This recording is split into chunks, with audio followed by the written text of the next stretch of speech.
Welcome to Hunting Nostalgia. Today we're coming to you from Munhall, Pennsylvania at the Groovy Toy Show. I cannot wait! For years, all of my toy collecting friends and all of my toy shop owner friends they know my personality. They know I like to get down under the tables and dig into boxes to try to find that, lost treasure. They said, you gotta get to the Groovy Toy Show. Well, here we are today on Hunting Nostalgia. Remember all the fun and joy of your favorite game or childhood toy. If only you could feel that way again. Well, you don't have to go back in time, 'cause Nick and friends can help you find long lost treasures you once loved. Let's go hunting nostalgia.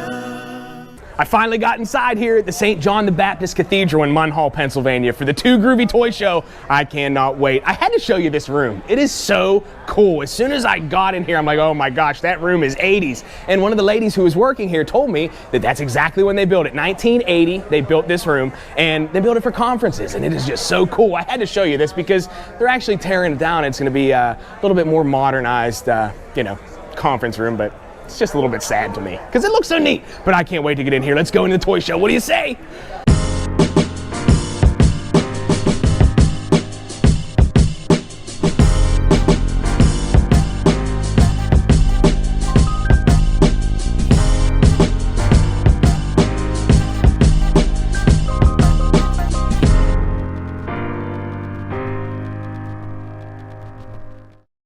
Oh, this show is going to be awesome. There are tons of digging bins on the floor, which I just absolutely love. But this place is starting to get packed. People are flowing in like crazy. It's awesome. But the wrestling stuff here is so cool, and I love buying wrestling stuff. But there is something here that I found, and I wanted to show it to you.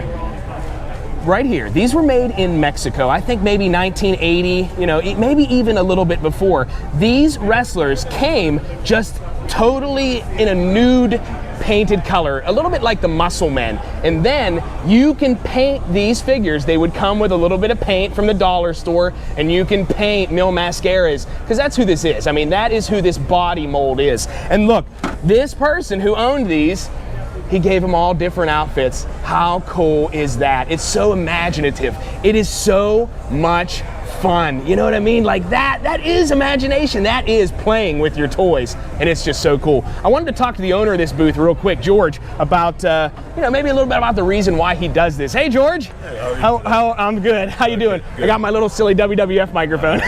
Okay. But hey, I just wanted to say, man, you got a great booth. You got all kinds of. You got a little bit of a Mickey Mouse collection here. You got so many cool things. What started you doing this? Like, why? What made you start? Was it a collection? Many collections that I had, everything from Hot Wheels to Universal Monsters, The Nightmare Before Christmas, the Micronauts, Teenage Mutant Ninja Turtles, everything. Wide a wide variety. A big collector like this crazy guy here. That is awesome. That's so neat that, the passion for collecting, now you're here spreading that passion to other people buying. That is so cool. I really appreciate you letting me do this, George. Absolutely. Thanks a lot. Yeah, thanks. I hope you sell $1 million worth of stuff. Something really, really cool caught my eye here at Chris's booth. It's really, really neat, and it's slightly creepy. I remember as a kid, and this is strange, and I don't know why. Mom, why did you do? My bedroom as a child, it was clown themed, like literally clown themed. There was this gigantic, horrifying, like sparkly clown above my bed until I was like 5. But man, you got a Ronald McDonald in the box up here. Where did you do? I mean, do you know where you got the passion for this? My brother-in-law Ryan actually had me sell a lot of his stuff from his collection as a child. His personal collection. So that was from him. That thing reminds me of the clown from Poltergeist. So every time I see it, I'm like, please buy this so it can get away from me. It's like pre-Conjuring, you know what I mean? Like, he has a little creepy grimace in his pocket. You pull him out. Oh, yeah. And that whistle, I mean, you stick the whistle in, and I swear there were some nights where he was whistling and nobody was even near him.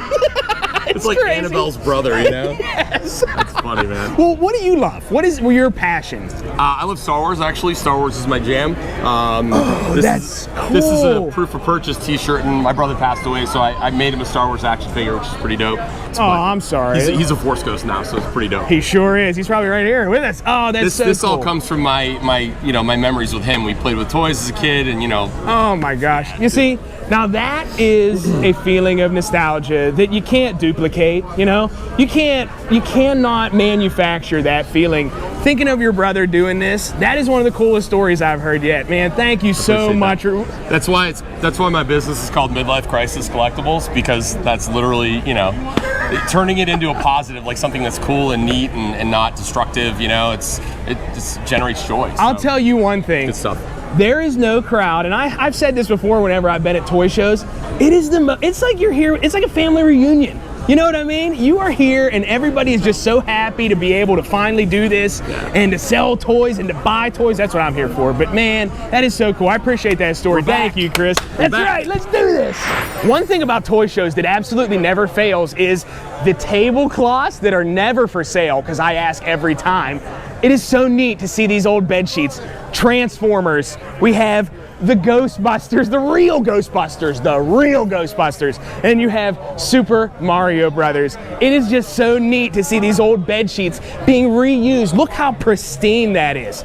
Nobody slept on that, but it's just so cool, and I know everybody remembers Captain Lou. Swing your arms from side to side. Come on, it's time to go do the Mario. Take one step, and then again. Come on, it's time to go do the Mario.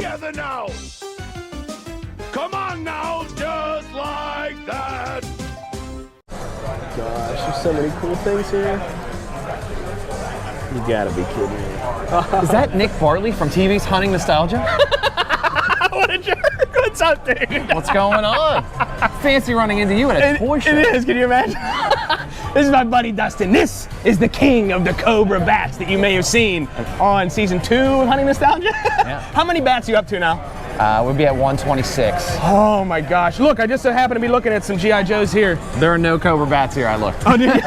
Look at this though, $3. Too groovy. Oh my gosh, that is too groovy right there. But how appropriate running into my buddy Dustin here, because I actually brought something for him, and he may have brought something for me here to this toy show. I'm gonna show you what I brought for Dustin first. I don't know, do you know anything about this guy? No. You sent me the picture of it and I was like, I need this. I need this in my life. Dustin and his fiance Sarah have awesome collections.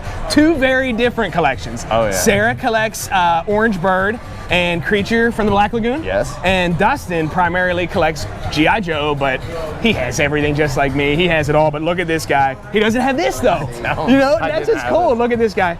He's Sprite. I mean, he's their mascot. It's so weird. So creepy. The laugh is so very I know that you'll enjoy it. I know that you will. Wait till you see what I have for you. Oh my gosh. Oh my gosh. Are you kidding? With the gun? Food fighters with the gun, but look inside of it because there are bonus things for you in A here. bonus surprise. I don't even know how this damn thing opens. Push here, I think. There you go, right there. I had this sucker. I just don't remember. Oh, what is this? Oh, now that's what I'm talking about, brother. Oh, no way. Dude. That's what makes it even better. I love tags, as everyone knows, I'm insane. This is an old Children's Palace sticker. Oh my gosh, Children's Palace doesn't exist anymore, sadly. But you actually showed me, there's one that still has the the castle. Yes, out in Lancaster, there's an Ollie's Bargain outlet that went into an old, I'll send you a picture of it. Awesome, maybe we'll put it right here. Yeah. Oh, and another one. I know who this is for. Oh, yes. Oh, sadly, the angry cameraman's not filming today, but take a look at that. I know that'll make you slightly less angry. How cool is that? Oh, dude, this is awesome. And look, the little ketchup saucers. Oh my gosh, this is 1989 Food Fighters from Mattel. This is so awesome, man. Thank you so much. Anytime, I appreciate it. I appreciate it. This is Hunting Nostalgia. Yo, Vivirito, you want this? You'll never cut the mustard, mean winner. Food fight.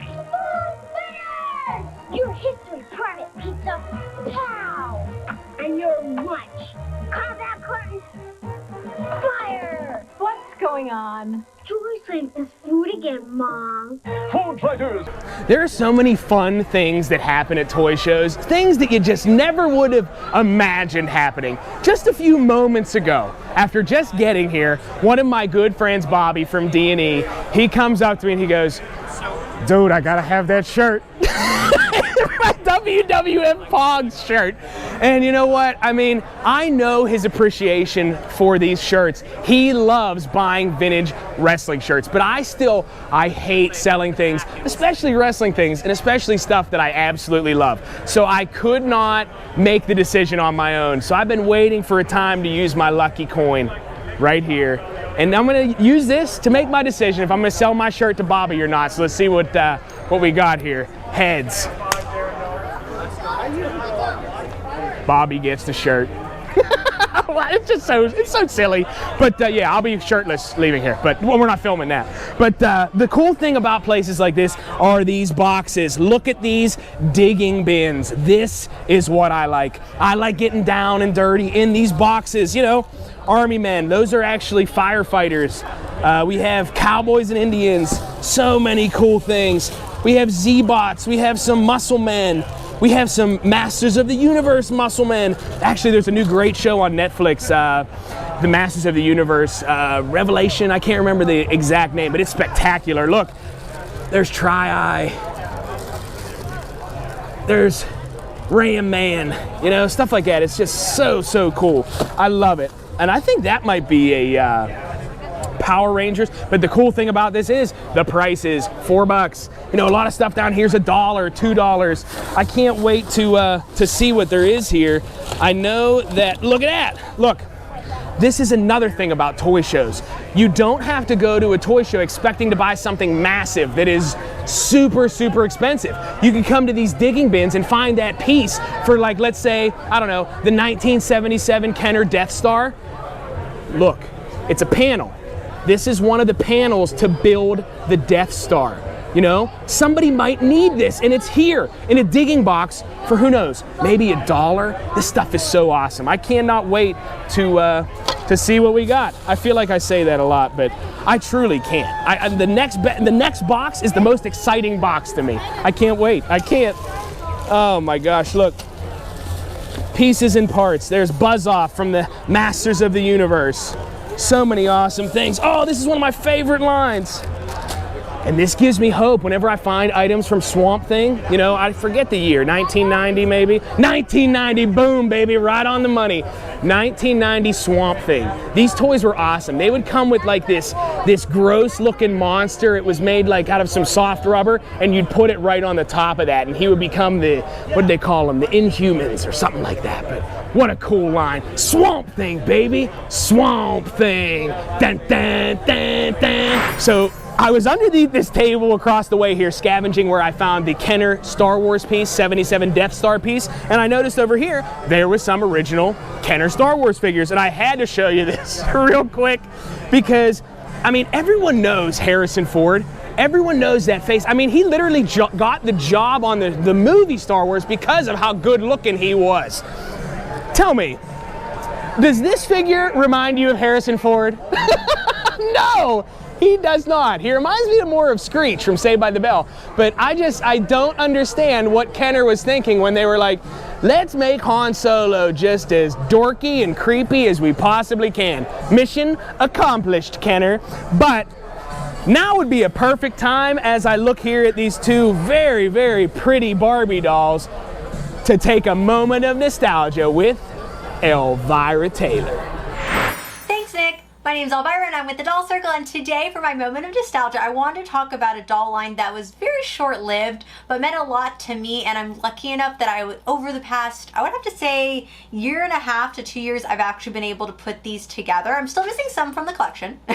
My hunt is still continuing on, but I wanted to share a line. Like I said, it was short-lived, but I really liked it, so let's see if you remember it. So the line I'm talking about is Lil Miss by Mattel. It started in 1989 and went through to 1993, so like I said, really short-lived. They only made a handful of dolls. dolls in this series, and I'm lucky enough to have a few of them. I actually have 2 of the boxes for them, and the ones with the 2 boxes I actually was lucky enough to dig in someone's garage. I was able to find them, and I was like so excited, and they're like, oh, I'm sorry the boxes are beat up. I'm like, hey, these boxes are like over 30 years old. I'm glad you have the boxes at all. Like, that's what's so amazing. So I'm gonna go in order and talk about the different ones in this series. Now, the first one in the series I unfortunately don't have the box for, and I used to own, and then I sold, and I got sad, so now I bought it again. Being here.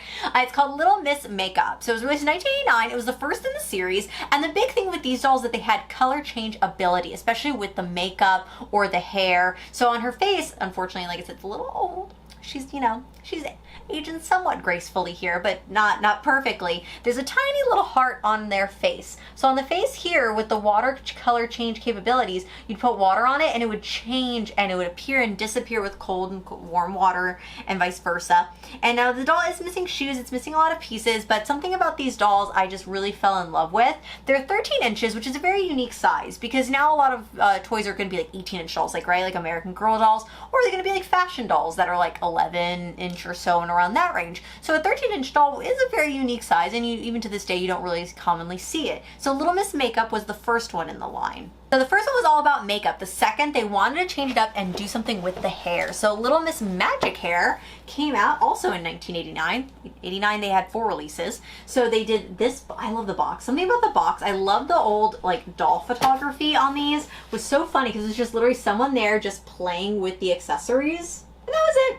No fun graphics or CGI pictures or anything crazy. No, it was just someone sitting there playing it. And then also for the pictures describing the doll too, the boxes are great. Like, it's just so simple, but it literally just tells you what it's doing. Like, you know what I mean? Like, it's just so cute. So you would take the brush, and then it would go from blonde to rainbow, and it would also, you could have like a little stamper, and with the color change abilities, stamp little hearts in her hair as well, which I just thought was so much fun. Like, it's so, again, silly yet different. And this one, let's be very gentle, because these boxes, like I said, are very, very, very old. So she's in pretty good condition. She actually does have her heart, and that is one thing with the Lil Miss series. They all have hearts on their face, but with Lil Miss Makeup, you could like make it appear and disappear and stuff. Look how cute. This one actually has the shoes still. I love it. And the hair, you know, it's got some color left in it from before, but the hair quality is really, really nice. You could tell someone did brush and take care of this doll. One thing with dolls, especially if you get them used, they're always like a rat's nest of their hair sometimes. So it's so cool that somebody really took care of this doll. So this is Lil Miss Magic Hair. And then this one was released in between like 89 and 90. Like, the stuff is stamped 90, but it was also like, when I was looking online, also released in 89. Like, that I don't really remember. But I love the styling tool. It has like the little heart on it. And these tools are really, really heavy though. Like, that's one thing about a lot of the older toys. Like, they had some weight to it. Then after that one, they did Triple Change, which I never owned that one. And I'm hopefully one day going to own them because I want the whole entire series. But then after that was Lil Miss Dress Up. And that one I actually do have the box. This one's so cute. So you can magically change your outfit with color. So I had little styling pens that came with it, and you could stamp all over the doll. Here, I'll show it the back so you get a better idea of what you could do with the doll. I love this one because it had crimped hair, and that's one thing I love about 80s and 90s dolls is the crimped hair. I love it. I crimp my hair even to this day. It's so cute. This one I really love because she has a full face of makeup. This has got some late 80s, early 90s eyeshadow, ooh, all the way up her eyelids. Very fashionable. And again, the hair is like perfect on this doll. Like, I absolutely love this doll so much. I so much love her. She's so, so cute. And the clothes are so 80s, and I'm living. Like, this one says also 89, but then I was also reading that it was kind of 90. So 89 to 90, there's a blur between the 4 dolls that I just talked about. And this one even has the instructions and the tools to it. And there's nothing that beats like the old Mattel instructions. I love the memories of just like this style paper with a very basic sketch drawing on it. I'm just like, memories. Then we get into 1991, and there was Magic Jewel, and I'm so sad because I had that one also. I owned a bunch of these dolls, and I let them go, and I rebought them, and over the years, so now I'm trying to rebuy them again. So Magic Jewels actually had a wand that you could stamp out the stones onto the dress. It really was just Velcro, but it just looked so cool, and I just remember, like, you know, the wand would just stamp them out. Like,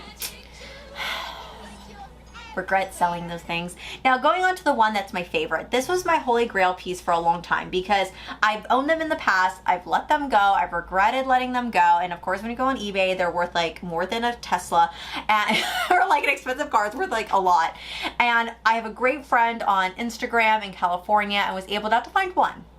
Not one, but 2 of these dolls, and these are Little Miss Singing Mermaid. The mermaid, the mermaid. Now they look the same, but they also don't look the same, and I think they're not the same because they have 2 different head sculpts. One's a little bit bigger than the other, as you can see, and the makeup is totally different. One's darker and lighter, so that's why they were like, you know what, I'm just picking up both of them for you, and they got them.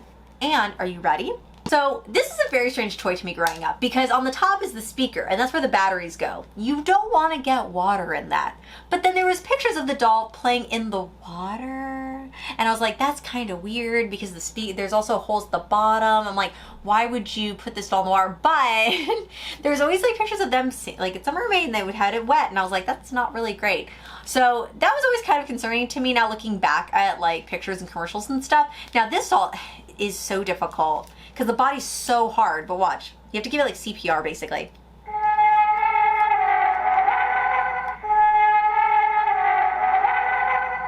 Scary, frightful mermaid sounds, but I love her so much. This doll just, as soon as I see it, I just think early 90s memories. I love the bouncy curly hair. Look at this curly hair, just absolutely stunning. I mean, I loved mermaids growing up, and then I went into a unicorn phase as I got older, but mermaids were such a big deal to me, and this doll, just every time I look at her, just stunning, beautiful, and such great, great memories with it. Now, there was the last doll in the line.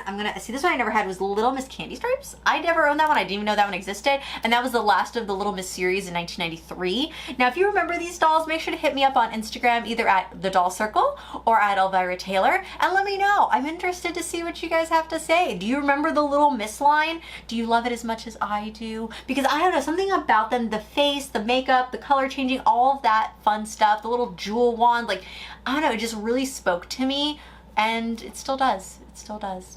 Gets me emotional. It's okay. I have eyelashes on today. I can't cry. They'll come off.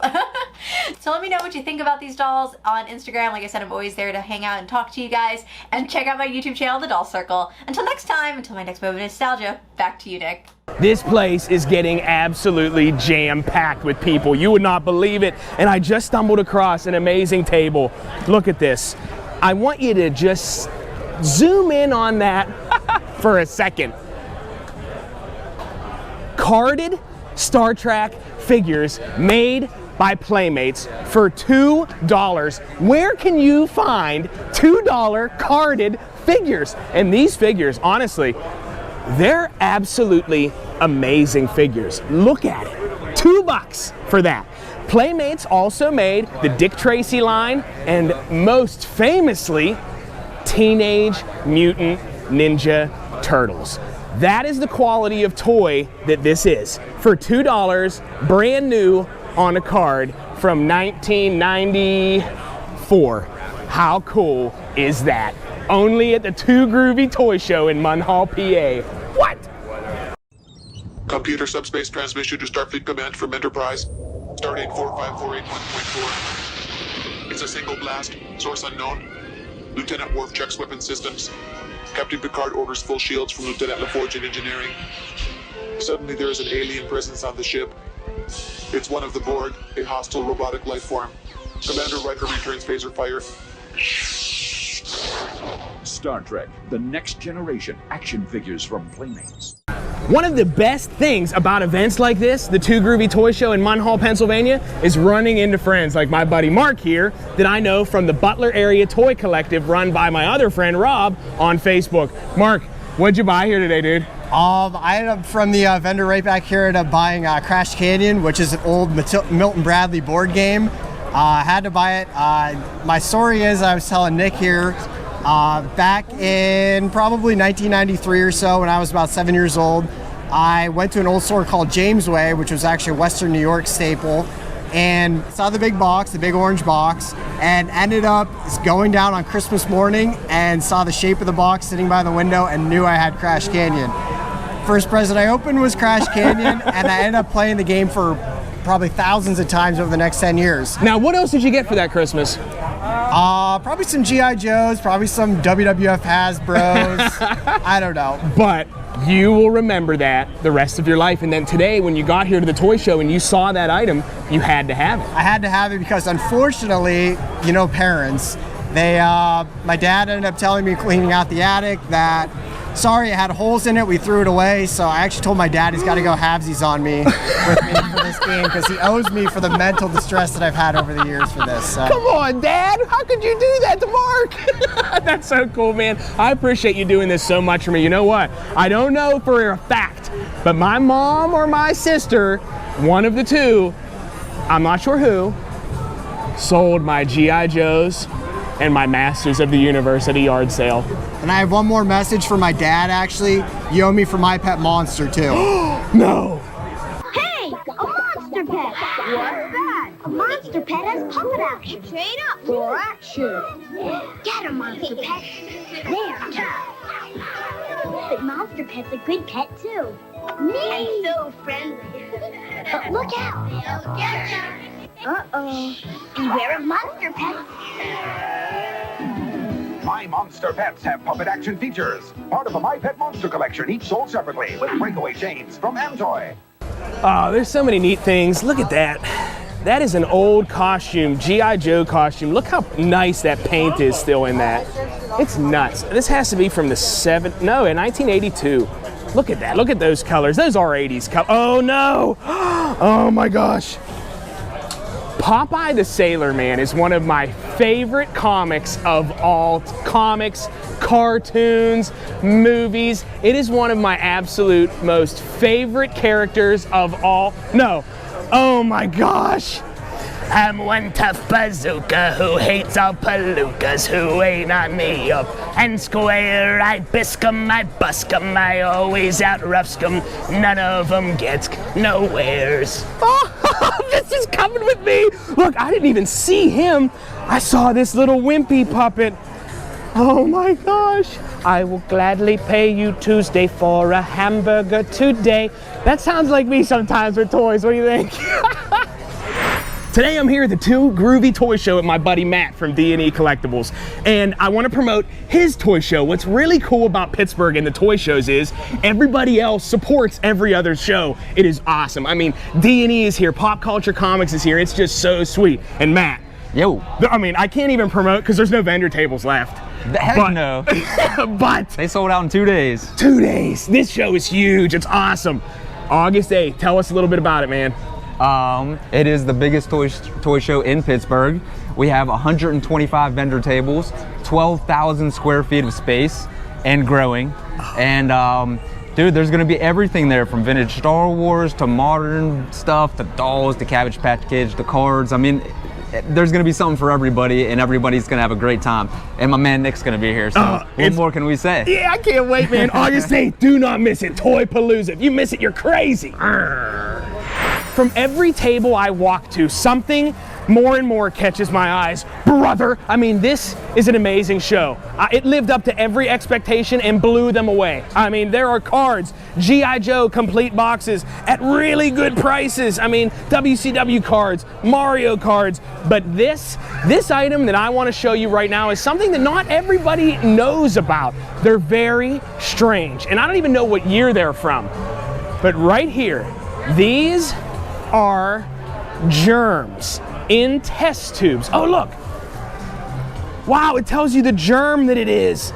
Oh man, how cool is that? Look, germs. These things were so neat. Blind bags, everyone thinks blind bags is a new thing. It's not a new thing. There used to be blind bags whenever I was a kid in the 80s. You would get a little pack and you'd rip it open and you have your little tiny figure inside. But these germs, you could tell which one you were buying because they came in a pack. But these things are super, super awesome. I can't believe that they're here. One of the best things about events like the Groovy Toy Show is running into friends like my buddy Mark here from the Butler Area Toy Collective group that is run on Facebook by my buddy Mark. No, keep it going.